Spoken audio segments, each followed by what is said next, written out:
Et bien, justement, on va aller joindre Béatrice Grandet qui vient nous présenter le quartier Milton Park aujourd'hui. Salut Béatrice. Salut David et bonjour à tous les auditeurs et bonne année! Ben oui, bonne année. Donc, comme je disais, dans ta chronique de découverte de quartier aujourd'hui, tu viens nous présenter Milton Park, que je connais pas beaucoup, je t'avoue. Oui, alors est-ce que tu sais situer Milton Park avant de commencer? Même pas. Si je te dis un arrêt de métro, tu sortirais où? Ben, comme ça, Rosemont. Non, Place des Arts. Je sais pas du tout. Donc tu descends en Place des Arts et puis tu sors à l'arrêt, à la sortie Baudry Nord et tu montes l'avenue Parc. Et donc moi j'ai passé 4 jours là-bas, donc c'était vraiment 4 jours d'immersion pour un reportage. Et c'est vrai que j'ai découvert un quartier hyper particulier. Et donc j'avais rendez-vous avec mon guide, Nathan, mon guide qui a été là pendant 4 jours. J'avais rendez-vous au 3516 avenue du Parc. Et en fait, dans un lieu assez particulier, parce que j'avais rendez-vous au comité citoyen de Milton Park. Alors, c'est un lieu assez particulier puisque c'est un lieu communautaire où on peut venir faire des échanges en tout genre. Il y a atelier d'artistes. Il y a une cuisine, au-dessus il y a des espaces de coworking, il y a aussi une librairie, une bibliothèque qui abrite entre 2000 et 3000 ouvrages anglais, français, espagnol, et c'est une bibliothèque assez engagée où tu peux retrouver des thèmes d'engagement citoyen, et on l'appelle aussi entre nous la bibliothèque anarchiste. On y trouve aussi un tout type d'informations, un peu saugrenues parfois. Je vous laisse écouter Jonathan qui nous raconte quelque chose d'assez particulier. Qu'est-ce qu'il y a dans cette assiette? Ça, c'est du bison, du cerf, du wapiti, de la pintade, du canard. J'ai utilisé des saucisses de porc, canard et foie gras de canard. Ça, c'est une recette qui vient du Saguenay-Lac-Saint-Jean. Donc, c'est vraiment une recette traditionnelle que les gens cuisinent pour la nouvelle année, par exemple. C'est des gros pâtés de 10 kilos.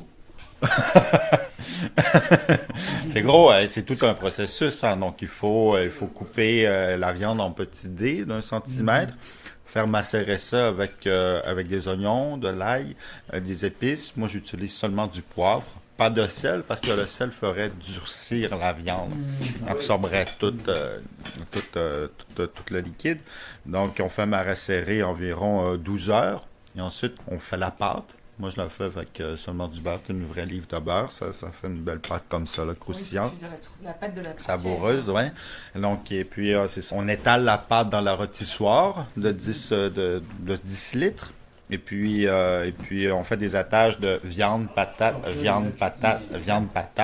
À toute fin, il faut rajouter du bouillon jusqu'à la moitié. Donc, environ, c'est ça, environ 1,2 litres de bouillon. Et puis, moi, ce que je fais, c'est une belle glace là, avec les carcasses de canard, de pintade. Et j'utilise des ossobocaux pour de cerf, de sanglier. Parfois, j'utilise du sanglier. Donc, ça fait vraiment une belle glace. Fait qu'en plus d'une exploration de quartier, tu as eu une recette. Non mais voilà, là on était vraiment dans les traditions. J'ai trouvé ça hyper drôle en fait de mettre ça ce matin en radio pour vous donner un petit peu une idée voilà des échanges en fait et du partage qu'on peut trouver là-bas. Ben oui, voilà, complètement. Et donc ça c'était le jour 1. Ensuite, donc mon guide Nathan me donne rendez-vous le jour 2. Il me dit, écoute Béa, viens, je vais t'amener en fait ce soir. Donc ça c'était un vendredi soir. Il y a la banque alimentaire du quartier Milton Park. Alors juste, j'ai pas dit, mais Milton Park, pour vous situer aussi, ça se trouve un peu entre les rues Hutchinson, rue des Pins, rue Sainte-Famille et rue Milton. Okay. C'est un peu le quartier McGill. Oui, voilà, c'est ça. C'est pas très loin de l'université. Et donc ce vendredi, il me donne rendez-vous à la banque alimentaire. Et donc le truc, c'est quand j'y suis allée, il venait en fait plus ou moins de fermer, donc il restait plus que quelques bénévoles. Ce soir-là, il venait de servir 83 repas. Alors, c'est des paniers repas, donc ils offrent certains aliments, mais ils offrent aussi en fait des repas qu'ils ont cuisinés eux-mêmes, parce que la journée des prêts à manger sur place. Exactement. Et donc la journée d'avant et la journée même, quelques bénévoles s'en vont faire des courses. Et ils passent la journée à cuisiner dans des énormes casseroles. Et donc, c'est à ce moment-là que je les retrouve en train de nettoyer ces casseroles. Et je vous laisse écouter donc Dimitri, qui est en charge de ce projet, qui nous raconte comment il trouve l'argent pour pouvoir distribuer ces 89 repas. On essaie de lever des fonds en faisant des concerts de musique. Et parce que j'ai une affinité avec le techno, alors on fait beaucoup ce genre de concerts. Alors, une fois par mois, on a la permission d'organiser quelque chose ici. Et on invite des artistes d'ici et aussi de l'extérieur, de Berlin, de Los Angeles, mais des gens aussi locaux. Et comment ce projet il a été accueilli dans le quartier ou à l'église, par exemple? À l'église, parce que le pasteur, avant, il habitait en haut, mais maintenant, il n'y a plus de pasteur parce qu'il s'est retiré. Alors, pour le moment, on n'a pas de problème. Ils sont ouverts à ça. Ils sont assez tolérants, esprit ouvert et tout ça. Et ça rapporte de l'argent, alors ils aiment ça. Et dans le cas du quartier, ça peut être, il faut toujours aviser, il faut être toujours... mais il y a des gens du quartier qui commencent à venir, à savoir. Et alors, c'est ça. Et on essaie de balancer le techno avec jazz ou des concerts un peu plus AM. Mm-hmm. Alors, c'est une question de vraiment donner du plaisir à des différents groupes. Mais voilà. Ouais, vous venez d'entendre donc Dimitri, et ce que j'avais oublié de préciser en fait, c'est que la banque alimentaire, elle a lieu donc rue Jeanne Mance, et j'avais rendez-vous donc dans un presbytère, et c'est dans ça que c'est drôle, c'est donc le presbytère qui accueille une fois par mois des soirées électro. Ben ouais. Et donc la prochaine, si vous voulez venir, c'est le 11 février, voilà, presbytère de l'église luthérienne de la rue Jeanne Mance. Et je crois que les tickets sont de l'ordre de 25 à 26 $. Ça soutient une bonne cause. Oui, exactement, voilà. Exactement. Donc là, vous venez d'entendre, donc c'était Dimitri. Et en fait, dans ce quartier, il y a 2 Dimitri. Donc là, c'était Dimitri le jeune. Et ensuite, le 3e jour, donc Nathan, mon guide, pas mon guide suprême, mais mon guide de quartier, m'a présenter en fait la star du quartier, qui est aussi un autre Dimitri. Tous les deux sont grecs. Et là, on parle de Dimitri Roussopoulos. Et c'est un homme quadragénaire qui est en fait le colocataire de Nathan. Et ce Dimitri-là, en fait, c'est une figure emblématique qui est en fait à l'origine du quartier Milton Park tel qu'on le connaît aujourd'hui, parce qu'en fait, Milton Park, pour vous mettre un petit peu de contexte, dans les années 60, en fait, il y avait un énorme projet d'investissement immobilier, un projet en fait capitalistique qui avait racheté beaucoup de terrains, des choses comme ça. Exactement. Donc entre les rues que je vous avais citées tantôt, Hutchiston, rue des Pins, Bonne Famille, et puis rue Milton. Et en fait, ce quartier-là a commencé à être construite à la moitié du XVIIIe siècle. En fait, on a affaire là-bas à des vieilles maisons, des vieilles briques de type victorienne. C'est vraiment magnifique. Et le quartier d'investissement, en fait, il voulait donc racheter ça pour détruire tout ça, parce qu'on était dans une vague dans les années 60, de détruire pour refaire du neuf, pour faire du nouveau, pour faire des tours. Et à ce moment-là, le comité citoyen de Milton Park entend parler de ça. Et en fait, ils vont se mettre, ils vont se rassembler pour lutter contre ça. Et donc, ils vont aller toquer aux portes des gens pour les prévenir.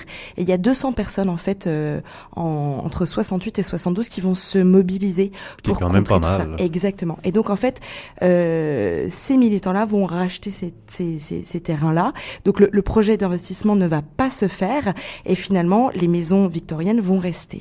Mais, en fait, tout ça, ça a été transformé par des coops. Donc, il y a 22 coops. Il y a aussi des OSBL. Donc c'est vraiment une transformation du quartier. Je vous laisse écouter. Donc Dimitri n'était pas tout seul, il était aussi avec sa femme qui est décédée récemment, qui s'appelle Lucia Kovaluk, et qui, en fait, il y a un parc dans ce quartier-là, près du parc, qui porte le nom de sa femme, Lucia Kovaluk. Okay. Je vous laisse écouter Dimitri qui raconte un petit truc sur ce quartier. Ça, c'est la clé. La chose qui était assez originale et qui reste malheureusement original, et c'est pas encore reproduit ailleurs comme il faut, à Montréal ou même ailleurs. Et la question de le terrain, c'est-à-dire le terrain à Milton Park, nous appartient, c'est socialisé. Donc, on ne peut pas vendre et acheter des maisons. Impossible. On a aboli, imaginez-vous, on a aboli la propriété privée dans le cœur du capitalisme de marché dans le centre de Montréal. C'est pas une petite réalisation, ça. Et les autorités aiment pas ça. Mais juste pour être certain, là, Béatrice, dans le fond, là, c'est qu'il y a eu l'achat de plusieurs terrains, puis on a réussi à contrecarrer un projet capitaliste pour en faire un projet de coop et d'OSBL d'habitation. Là. C'est ça qu'on a réussi à faire. C'est exactement ça, David. C'est super. Ah ouais, oui, c'est un énorme projet. Il y a un autre projet que Dimitri Roussopoulos m'a parlé. Je sais plus exactement c'est où dans la ville, mais ça s'appelle le Benifarm, le projet Benifarm. Et en fait, ils se sont servis aussi du projet Milton Park pour essayer de faire à peu près la même chose. OK. Ouais, parce que c'est un exemple. Là, dans ah le fond. Oui, c'est un exemple. Et puis, on en a parlé dans le monde entier. Bref, il y a des penseurs qui se sont intéressés à ce qui s'est passé à Milton Park aussi. C'est quelque chose d'envergure, ce qui se passe. C'est unique, en fait. Quand les citoyens, puis les comités, puis tout le monde met les mêmes efforts communs, puis il y a un résultat semblable, ça souligne. Ouais. Et alors, c'est aussi un quartier donc qui a commencé dans les années 60, tel qu'on le connaît aujourd'hui avec le projet de coop et tout. Mais c'est un projet qui continue de se développer finalement encore aujourd'hui. Donc là, le comité a racheté aussi un bar qui s'appelle pour le moment le bar des Pins, mais qui va changer de nom prochainement. Donc voilà, qui veut se faire à l'image de ce quartier. Il y a aussi en fait le quartier originel, milieu du 19e siècle, excusez-moi. Il s'est construit en fait autour l'hôpital l'Hôtel Dieu qui va aussi en fait voilà, il y a des réflexions pour le moment pour essayer de le réaménager parce que cet hôtel est en partie désaffecté. Donc qu'est-ce qu'on en fait? Est-ce qu'on détruit? Est-ce que on le réhabilite? Voilà, il y a plein de choses qui vont se passer. Donc bien sûr, moi je vais vous rester au courant avec vous sur le futur de ce quartier. Oui, sur le développement, voir s'il y a des choses encore qu'on pourrait découvrir ou qui vont être à découvrir dans le futur. Ouais. Et alors, si je peux rajouter quelque chose, moi, ça a été vraiment un pur plaisir de passer 4 jours là-bas. En fait, en venant de Belgique, moi, j'ai fait 10 ans en Belgique et puis mes études à Louvain-la-Neuve. Et c'est une ville nouvelle aussi des années 70. Et c'est une ville à laboratoire social. Et j'y ai retrouvé beaucoup de similitudes et ça m'a fait vraiment plaisir. C'est le premier quartier que je visite à Montréal qui me ramène un petit peu à ce que j'ai quitté. Ouais, voilà. Bon, mais super. Fait que c'était une belle découverte pour toi, puis peut-être que d'autres Belges de passage vont avoir le goût de s'y promener. Belges et Québécois et Montréalais. Oui. Ouais. Béatrice, je te remercie beaucoup, puis je te dis à la prochaine. Ouais.